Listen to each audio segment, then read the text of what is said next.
السلام عليكم ورحمة الله وبركاته، واهلا بكم في فيديو جديد. فيديو النهارده يا جدعان مختلف شوية كده عن محتوى القناة. هنستعرض مع بعض 10 نصائح من ذهب هيفيدوك جدا جدا ان انت توصل كونكر يا معلم، او حتى يساعدوك لرفع التقييم بتاعك لو انت بتلعب تقييم. طبعا ال10 نصائح دول هيفيدوك جدا جدا يا جدعان، فتابع الفيديو للاخر علشان تعرفهم كلهم وتستفاد من المعلومات دي علشان ترفع التقييم بتاعك بسرعة. ولو عايز توصل غازي ان شاء الله النصائح دي هتخليك توصل غازي لو انت طبقتهم كويس واشتغلت على نفسك. هنستعرض مع بعض ال10 نصائح دلوقتي، ولكن قبل ما نبدا الفيديو ما ننساش نصلي على النبي عليه افضل الصلاه والسلام، ونعمل لايك للفيديو ده وتشترك معايا في القناه لو انت لسه جديد. ومهم جدا تفعل زر الجرس عشان اول ما انزل فيديو يجيلك اشعار بيه. ويلا بينا نبدا الفيديو. طبعا اول نصيحه هتعملها يا معلم هي اختيار الوقت المناسب للتقييم. طيب دلوقتي ايه قصدك بالوقت المناسب ده؟ طبعا كلنا عارفين ان بالليل بيبقى في ضغط كتير جدا جدا على ببجي موبايل، واغلب الناس اللي بيلعبوا ببجي موبايل بيلعبوا بالليل من بعد العصر يا جدعان لغايه الفجر. فدي الموعد او ده الوقت بتاع اللعيبه كلهم اللي بيلعبوا. طبعا الصبح بقى بدري او الظهر كده ما بيبقاش تقريبا حد بيلعب ببجي كتير، ده الوقت المناسب للتقييم. طبعا دلوقتي واحد يختلف معايا يقول لي انا باجي من الشغل بالليل وبتاع، ماشي انت عندك عذر، ولكن الناس بقى اللي حابه تلعب تقييم وتوصل التقييم بتاعها للغازي او حتى للمتفوق المسيطر يقدروا يختاروا الفتره اللي هي بتاعت الصبح دي ويلعبوا بقى يبداوا يلعبوا فيها تقييم. نصيحه رقم 2، اختار الاصدقاء المناسبين. طبعا دلوقتي يا معلم انت عارف اللي انت بيبقى مثلا صاحبك بيحب اللوت وصاحبك بيسمع الضرب بيطلع للناس يموت في الاوبن ومش عارف ايه. لا سيبك من الناس دي كلها لان هي مش هتنفعك في التقييم. انت عايز ناس في التقييم يبقوا لاعيبه يا معلم ويكونوا بيلعبوا بدماغهم قبل ما بيلعبوا بايديهم علشان يساعدوك جدا جدا في ان انت توصل او ترفع التقييم بتاعك بشكل سريع. ففكك بقى من صحابك اللي بيحبوا اللوت وصاحبك اللي بياخد العربيه ويمشي لوحده وصاحبك اللي بينزل مش عارف فين. ففكك من ده كله يا معلم واختار الناس المناسبه اللي هتساعدك في رفع التقييم مش الناس اللي هتنزل لك التقييم. نصيحه رقم 3 بقى يا معلم، اختار افضل خريطه للتقييم. طبعا دلوقتي احنا نختلف في الاختيار ده يا جدعان لان في ناس بتفضل ليفك وفي ناس بتفضل ارنغل وفي ناس بتفضل ميرامار وفي ناس حتى بتلعب سان هوك او في كاندي. طبعا انا من رايي الشخصي يا جدعان الخريطه رقم 1 للتقييم هي ارنغل يا معلم. حتى المحترفين كلهم او اي ستريمر بيحب يجيب الاول على اوروبا ما بيلعبش غير في ارنغل لان هي افضل خريطه للتقييم. ورقم 2 يا معلم للتقييم وهي ليفك لان الجيم بيخلص بسرعه فده بينجز معاك في التقييم ولكن هي مش افضل خريطه. ورقم 3 يا معلم هي ميرامار. طبعا في ناس تختلف معاه في الترتيب ده ولكن ده ترتيبي الشخصي يا جدعان.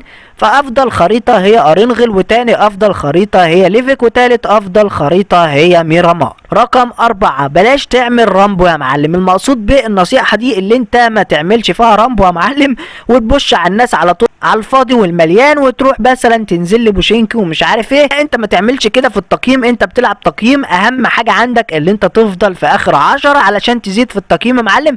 فبلاش تعمل فيها لعيب لان ممكن واحد مكمبر بوت جدا جدا ممكن لسه يكون منزل اللعبه يموتك ويفنشك بكل سهوله وينزل لك التقييم. فحاول على قد ما تقدر اللي انت تلعب بدماغك وتحاول على قد ما تقدر برضو اللي انت تفضل في اخر 10. نصيحه رقم 5، خليك دايما بعيد عن الاماكن اللي فيها ناس. طب دلوقتي انا قلت لك في النصيحه اللي قبلها اللي انت بلاش تعمل رامبو وتبش على الناس. النصيحه دي بقى اللي انت ما تنزلش في بوشينكي او المطار او الحاويات او السكول يا معلم، البنايات بتاعت السكول لان الاماكن دي بينزل فيها ناس كتير جدا جدا. وطبعا انت ممكن يا معلم تنزل في اي لحظه ويروح واحد برضو زي ما قلت لك ملهوش في اللعبه يروح مفنشك يا معلم وتلاقيه نايم لك في العشب بره. بلاش تعمل الحركه دي وانزل في الاماكن اللي الناس ما بتنزلش فيها. هتلوت وتظبط نفسك يا معلم. جيبوا عربيه وتبداوا تلعبوا ما تنزلوش على طول تموتوا علشان ده بينقص التقييم بشكل كبير. النصيحة رقم 6، شلح واجري يا معلم. ايوه النصيحة دي اسمها كده شلح واجري. طيب دلوقتي بقى المقصود بالنصيحة دي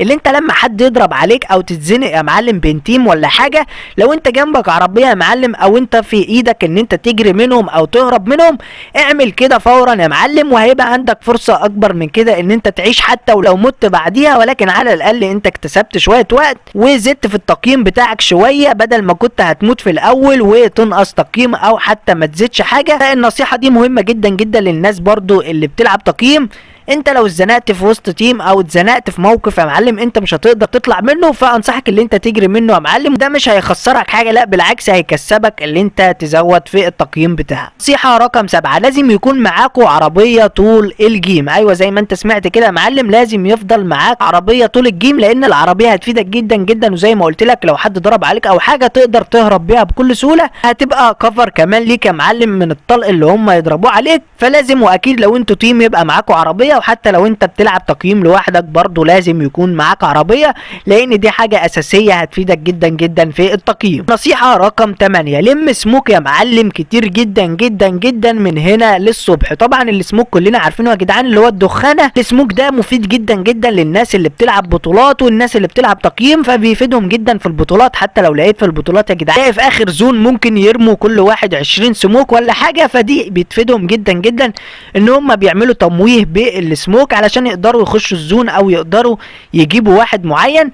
فانصحك اللي انت على قد ما تقدر تلاقي سموك يا معلم تلم، لان هيفيدك جدا جدا في الزونات الاخيره عشان تزيد من التقييم بتاعك. النصيحه رقم 9، بلاش تكمبر كتير يا معلم، هات كلات. ايوه زي ما انت سمعت كده، النصائح اللي قبل دي كلها بتدل ان انت هتكمبر طول الجيم، ولكن لا يا جدعان انا مش قصدي كده. بلاش تنام في العشب طول الجيم وتفضل نايم طول الجيم يا معلم لغايه لما الجيم يخلص، لان كده انت مش هتزيد حاجه. كل اللي عليك اللي انت تبوش وتجيب كلات يا معلم، لان الكلات من الكبير جدا جدا ان هو يزود لك في التقييم. يعني مثلا ممكن تفضل في اخر الجيم او ممكن تفضل في اخر 5 وانت مش جايب ولا كل، هتلاقي في الاخير زدت 10 او 20، ولكن انت لو جبت كلات يا معلم 5 او 6 ممكن تزيد 30 40 في جيم واحد، فدي حاجه جامده جدا. هات كلات يا معلم وبلاش تكمبر كتير. نصيحه رقم 10 بقى والاخيره يا معلم في ال10 نصائح، بوش لما العدد يكون 30. ايوه زي ما انت سمعت كده، وانت بتلعب ببجي موبايل عارف ان انت كل ما واحد يموت في عدد كده بتاع النجاه يا جدعان اللي في الجيم اللي موجودين في الجيم، فالعدد ده بينقص كل ما واحد يموت. فانت هتبدا تبوش يا معلم لما العدد ده يكون 30. طيب ليه 30 يا سيد؟ لان في رقم 30 ده ما بيبقاش فيه ناس كتير في الجيم، فانت لو مت في الرقم ده مش هتنزل حاجه في التقييم او ممكن ما تنقص في التقييم، ولكن لو انت مت في ال50 او ال60 وكده ممكن تنقص بشكل كبير جدا جدا، وده هيضيع مجهودك اللي انت عملته يا معلم وهينقص لك التقييم بتاعك. فتاكد ان انت ما تعملش اي فايتات مع حد او تحتك بحد يا معلم لغايه لما الرقم ده يجي 30، وتبدا يا معلم لو معاك تيم تقدر تبوش على الناس، ولو انت برضو لوحدك تقدر تبوش على الناس، ولكن اتاكد ان يكون الرقم ده 30 او 20 يفضل، عشان لو قدر الله حصل حاجه او واحد موتك او واحد كان مكمبر ولا حاجه تبقى ضامن ان انت مش هتنقص في التقييم كتير. وبس دي ال10 نصائح الذهبية اللي هيفيدوك جدا جدا في رفع التقييم. اوعدك 100% لو انت طبقت ال10 نصائح دول بشكل صحيح هتلاقي نفسك بتزيد في التقييم بشكل غير طبيعي يا معلم، وهتقدر توصل للتقييم اللي انت عايزه بكل سهولة وبكل بساطة. فبس يا ريت يكون الفيديو ده عجبكم وال10 نصائح عجبوكم وفادوكم يا جدعان. لو عجبك الفيديو ده ما تنساش تعمل لنا لايك وتشترك معانا في القناة لو انت لسه جديد. بشكرك على المشاهدة وسلام.